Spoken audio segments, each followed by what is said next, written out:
और ये उन्होंने बताना चाहिए आगे आकर के कि कितनी लैंड उन्होंने खरीदी है, वो पैसा कहाँ से आया। जो 20 करोड़ रुपया श्राइन बोर्ड ने दिया था यूनिवर्सिटी बनने के लिए शुरू में, वो पैसा कहाँ खर्च किया इन्होंने, वो बताएंगे कि क्या उस 20 करोड़ से ज़मीन खरीदी है या नहीं खरीदी है, या उस 20 करोड़ को और कहीं पर इस्तेमाल कर दिया है। और जो गवर्नमेंट की लैंड है वो बताएं कि कितने साल की लीज़ है, उसका ग्राउंड रेंट कितना है, उसकी लीज़ डीड क्या है, क्या वो उन्होंने इसी तरह ही फ्री गिफ्ट दिया है या वो लीज़ पर दी है। तो ये तीसरा पॉइंट था। इसी के साथ मेरा चौथा पॉइंट जो है लैंड के बारे में, गवर्नमेंट ने कहा कि हमने इनको फ्री लैंड दी और पैसा दिया है। गवर्नमेंट ने ये भी कहना चाहिए कि जो बाकी स्टेट यूनिवर्सिटी यहाँ बनी हैं उनको कितनी फ्री लैंड दी है और कितना पैसा दिया है, या कितने पैसे से लैंड दी है। उन यूनिवर्सिटीज़ का भी तो बताया ना। उन्होंने एक ही यूनिवर्सिटी के बारे में बताया जिसकी के इस वक्त काफ़ी जो है कन्फ्लिक्ट है, तो बाकी यूनिवर्सिटीज़ का बताएंगे। जो ट्रीटमेंट उन्होंने बाकी यूनिवर्सिटी को दी वो ट्रीटमेंट इधर दे, नहीं देनी है तो फिर वो ऐसे स्टेटमेंट मत दे। तो ये मेरा चौथा पॉइंट था। मेरा नेक्स्ट पॉइंट है कि एक ये श्राइन बोर्ड के एक्ट के बारे में। श्राइन बोर्ड एक्ट की सेक्शन 6 जो है वो कहती है कि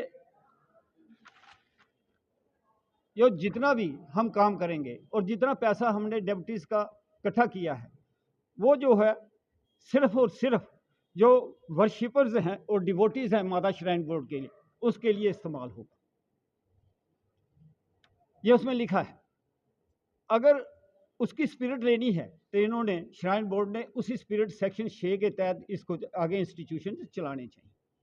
ये एक जो है ये श्राइन बोर्ड की तरफ से क्लैरिफिकेशन आनी चाहिए। मेरा फिफ्थ पॉइंट है, क्या वैष्णो देवी एक्ट कहीं पर किसी सेक्शन में भी ये प्रोवाइड करता है बोर्ड को कि जो वो पैसा है अदर दैन वर्शिपर्स ऑफ जो माता वैष्णो देवी हैं, जो कि सनातनी हैं, जो कि हिंदूज हैं, उसके अलावा खर्च करने के लिए उनको एक्ट इजाज़त देता है कि नहीं देता। ये बड़ा क्लियर है। अगर देता है तो आ जाओ सामने, कोई बात नहीं। अगर नहीं देता है तो तब भी कहो कि ये नहीं देता है। ये मेरा नेक्स्ट पॉइंट है।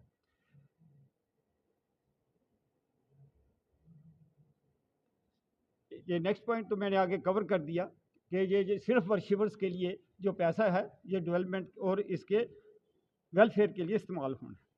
अब मेरे लास्ट के दो पॉइंट हैं कि ये जो डिसीजन था ये श्राइन बोर्ड और श्राइन बोर्ड के मेंबर्स ने लिया था। हमारी संघर्ष समिति की ये एक रिक्वेस्ट है और आपने देखा इसी कनेक्शन में इन्होंने कटरा में भी रैली की और एक मेमोरेंडा भी उनको दिया जो वहाँ डिप्टी सीओ थे। उसमें हमारी यही डिमांड है कि जो श्राइन बोर्ड है वो इमीडिएटली नोटिस निकाल करके एक इमरजेंसी मीटिंग करे, क्योंकि ये इशू बड़ा सीरियस है। लोग इंतज़ार कर रहे हैं कि इसका फैसला क्या हो। एजिटेशन जो है वो स्पीड पकड़ रही है अपनी, और जैसे कि अभी कर्नल साहब ने कहा अभी तक तो ये बिल्कुल ऑर्गेनाइज तरीके से चल रही है। ऐसा नहीं हो कि लोगों की पेशेंस ख़त्म हो जाए और वो जो है स्ट्रीट पर आ जाएं, फिर कौन कंट्रोल उनको करेगा। फिर वही होगा जो कि वो पहली एजिटेशन में हुआ था।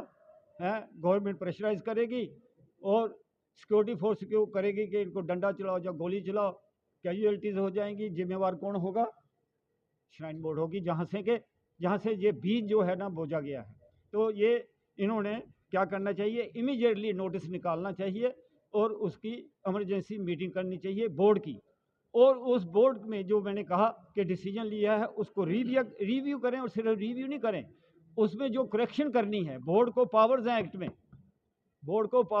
एक्ट में कि वो उसको रिव्यू करके उसको अमेंडमेंट भी कर सकते हैं और उस डिसीजन को करेक्ट भी कर सकते हैं अगर कहीं पर इनसे गलती हो गई है। इसमें कोई गलत नहीं है। अगर कोई बहुत दफ़ा हो जाती है डिसीजन में गलत एडवाइस हो जाती है, हो सकता है कि बोर्ड में किसी ने टेक्निकल ऑफिसर ने गलत एडवाइस दी हो, तो वो उसको करेक्ट कर सकते हैं। दूसरा है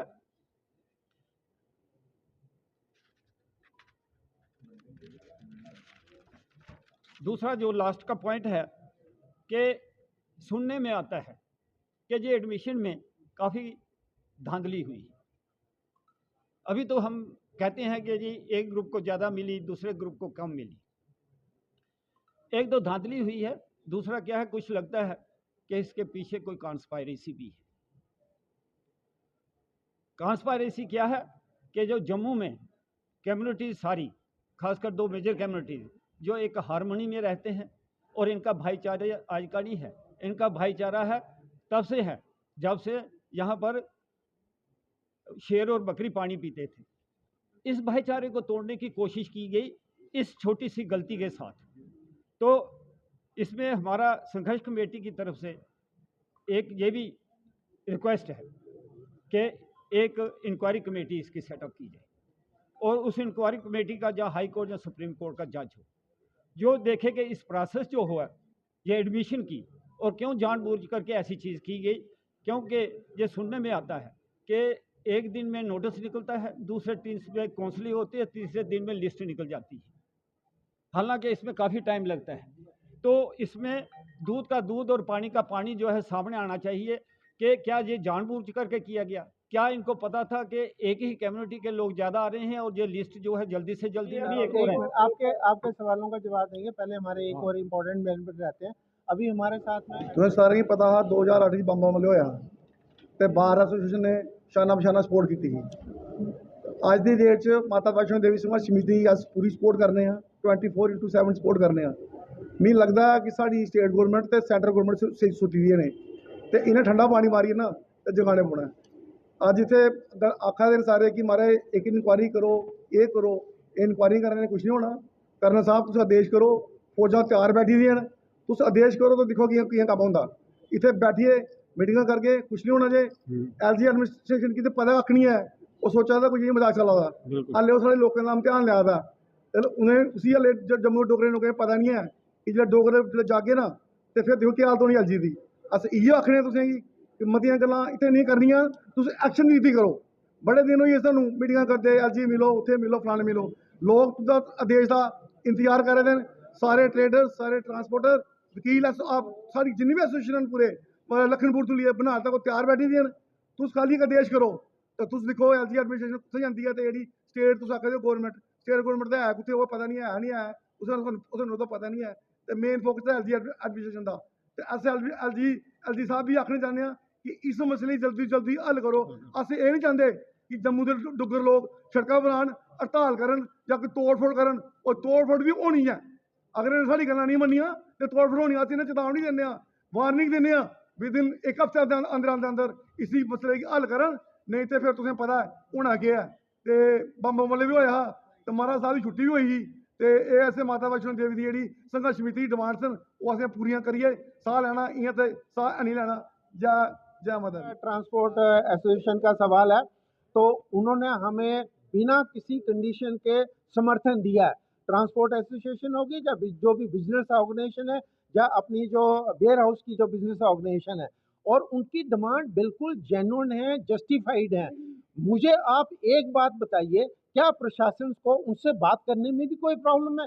कम से कम बात तो, वो उनका डेमोक्रेटिक राइट है, तो उनको बात करने में क्या दिक्कत है? क्यों वो उनको बुलाते नहीं है? ये हाई हेडेड एटीट्यूड कब तक चलेगा? ये डेमोक्रेसी है, डिक्टेटरशिप नहीं है। अगर वैसे ही है तो पाकिस्तान में जाकर के देख लीजिए वहां पर क्या हो रहा है। आप हमारे इस देश के अंदर में ऐसा क्यों करना चाहते हैं? मुझे एक ही बात समझ में नहीं आती है।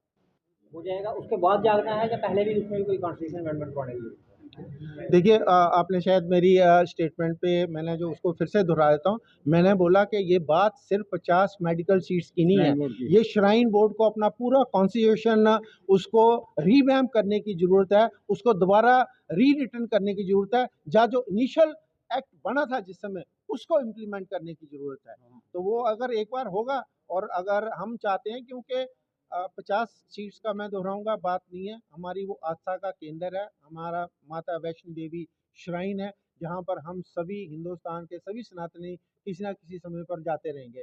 और हम ये नहीं चाहते कि छोटा मोटा इलाज हो जाए, वंस फॉर ऑल उसकी ठीक से ट्रीटमेंट हो जाए, ताकि सनातन धर्म की आस्था का ध्यान रखा जाए। कर्नल साहब, मेरा एक सवाल लास्ट में, 1986 में बोर्ड का गठन हुआ, 1986 से लेके टिल नाउ अब तक ऑडिट नहीं हुआ है कि कहाँ पैसा खर्च किया है, कहाँ नहीं खर्च किया, क्या कहेंगे?